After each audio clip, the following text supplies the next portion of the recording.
Assalamualaikum warahmatullahi wabarakatuh. Perkenalkan, kami dari kelompok 6 ingin mempresentasikan tentang moderasi beragama. Sebelumnya, perkenalkan anggota kelompok kami. Yang pertama ada Renita Fatimah Tuzaro dengan NIM 211710101076. Yang kedua ada Aziza Naswa Salsabila dengan NIM 211710101078. Yang ketiga ada Muhaidah dengan NIM 211910401028. Dan yang ketiga ada saya Distarati Mutiarani dengan NIM 211910401032.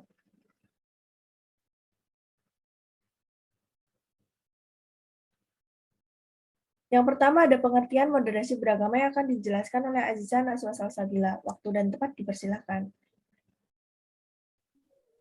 Baik, terima kasih. Saya akan menjelaskan tentang pengertian moderasi beragama. Secara bahasa, moderasi berasal dari bahasa Latin moderatio, yaitu kesedangan, artinya tidak lebih dan tidak kurang.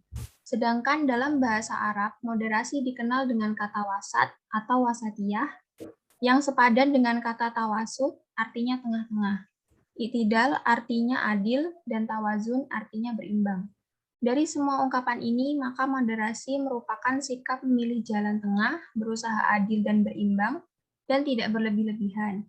Dengan demikian, moderasi beragama dapat dipahami sebagai cara pandang, sikap dan perilaku selalu mengambil poros di tengah-tengah, selalu bertindak adil dan tidak ekstrem dalam beragama.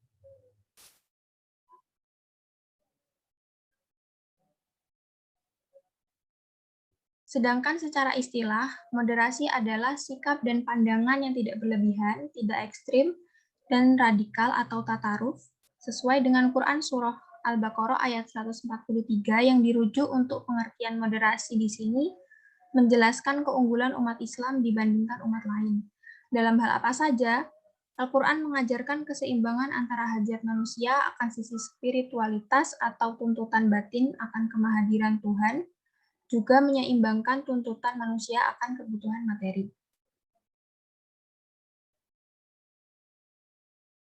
Selanjutnya, tentang konsep non-muslim dalam Islam akan saya jelaskan.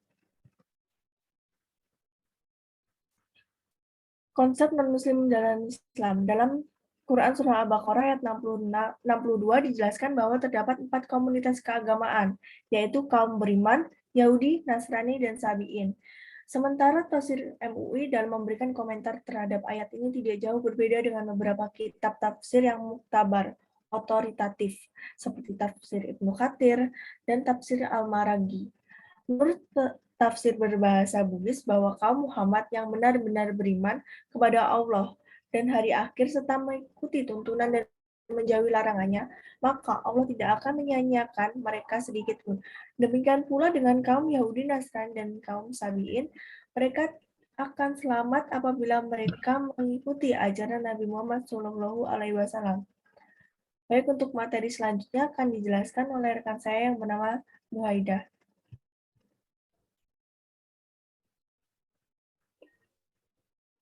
Jika dicermati penafsiran yang dikemukakan oleh MUI tersebut, tampaknya mereka tetap mengikuti eksistensi agama lain. Akan tetapi, mengenai apakah mereka akan mendapatkan keselamatan di akhirat kelak setelah datangnya Nabi Muhammad SAW yang membawa ajaran Islam, nampak jelas bahwa MUI tidak mengakui keselamatan mereka selama tidak mengikuti ajaran Islam yang dibawa oleh Nabi Muhammad SAW. Jadi penafsiran MUI tersebut mengindikasikan sikap eksklusif. Sikap eksklusivitasnya ini bukan berarti bahwa MUI menutup pintu untuk tidak melakukan hubungan kerjasama dalam bidang sosial lainnya. Pengakuan eksistensi terhadap agama lain ini merupakan langkah pertama membangun hubungan dengan penganut agama lain.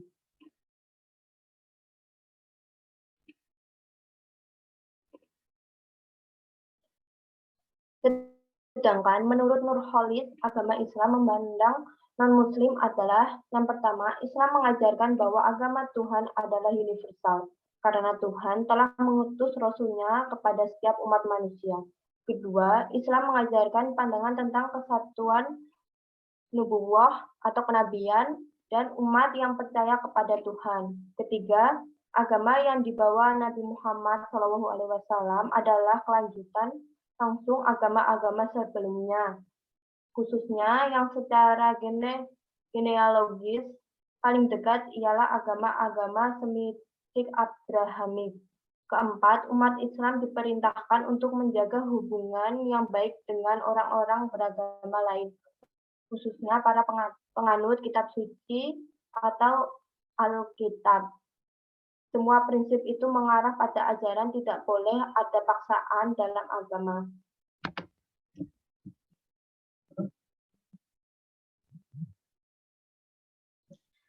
Baiklah, di sini saya akan menjelaskan mengenai interaksi antara Islam dengan non-Islam.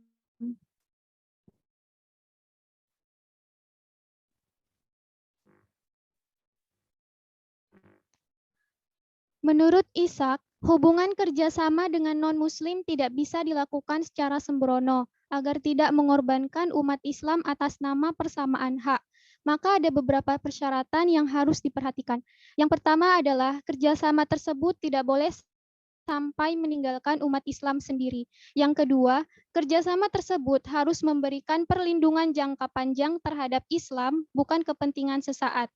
Selain itu, pihak yang diajak bekerja sama harus memenuhi persyaratan. Yang pertama, telah terikat perjanjian damai atau tidak menunjukkan permusuhan terhadap Islam. Yang kedua, bukan pihak-pihak yang membuat agama menjadi bahan ejekan. Yang ketiga, bukan orang yang mengingkari kebenaran. Yang keempat, bukan pihak atau yang membantu pihak-pihak yang mengusir Islam. Tujuan inti dari hubungan bekerja sama ini adalah untuk meraih kemaslahatan baik bagi umat Islam maupun bagi pihak lainnya sendiri. Next. Hal tersebut menunjukkan bahwa Islam tidak membatasi hubungan kerjasama dan interaksi sosial lantaran perbedaan agama dan keyakinan. Islam menganjurkan umatnya untuk membangun hubungan yang harmonis, toleran, dan kerjasama atas dasar kemanusiaan. Pada sisi lain, Islam memberi dukungan kepada umatnya untuk melawan seluruh bentuk penindasan dan diskriminasi, termasuk terhadap pihak yang mengusir orang Muslim dari negeri tempat mereka hidup dan mencari nafkah. Selanjutnya saya kembalikan kepada moderator. Baik, sekian dari kelompok kami. Bila ada kurang lebihnya kami mohon maaf. Assalamualaikum warahmatullahi wabarakatuh.